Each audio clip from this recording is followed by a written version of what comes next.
just tell us a bit more about what the Iranian response has been and what the wider media response has been. So the Iranian media and the Iranian people were shocked. They were taken aback by President Trump's statement for different reasons. First is that how early and how unexpected the talks started Saturday.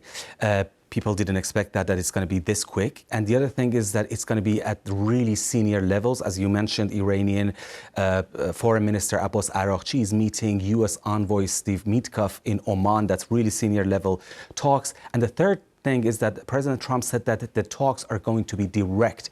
However, Iranians have been denying it to this moment, saying that the talks are indirect, as the Iranian Supreme Leader Ayatollah Khamenei has persisted, and it's going to be through intermediaries. We don't know yet which side is telling the truth, but that's the Iranian narrative. And the reason for insisting on indirect talks is this deep-rooted distrust of the Iranian leadership with not only the United States, but with this administration and Donald Trump personally, because he was the one, they say that he was the one who withdrew from the Iranian nuclear deal known as JCPOA back in 2015. Plus, he was the one who ordered the assassination of Iranian top commander Qasem Soleimani 5 years ago. So these are the reasons that Iranian Supreme Leader did not want to have direct negotiations with the United States. Is it known for sure where Iran is on its nuclear capability? So Iran says that because of the fatwa, the religious order that Iranian Supreme Leader has ordered, they do not pursue making nuclear bombs. However, that rhetoric has changed in the past few weeks. And the reason for that is that Donald Trump has given them really few options and a limited amount of time.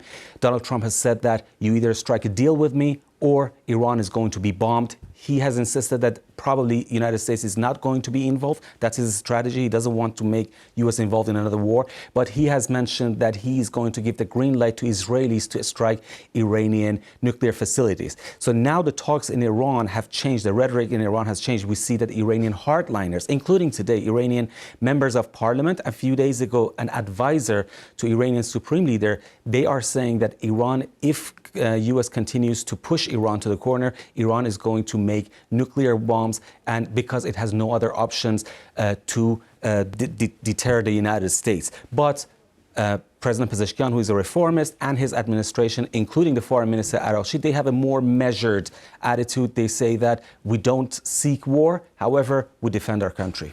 And we did just see Benjamin Netanyahu, of course, with Donald Trump in the White House, his second visit since Donald Trump took power. Do we know what is exactly going to be discussed at the weekend, and what are the expectations for success at the moment, would you say? As we know that, like I said, the United States has given only two options to the Iranians and a very limited amount of time. And Iranians are under immense pressure, both economically and they do not want to get Iran involved in a war. And the reason for that is that Iranian militias and Iranian proxies in the region have been extremely weakened. One Iranian commander a few days ago said that Hezbollah has technically lost its ability to strike against Israel effectively. We know Hamas has lost a lot of its power. Houthis are under bombardment. And yesterday, media reported that Reuters exclusive report said that Iraqi militias who are supported by Iran, they are ready to disarm to avoid Donald Trump's wrath. Apart from that, Iran and Iranians are suffering tremendous economic hardship, and Iranians fear another round of protests because of that.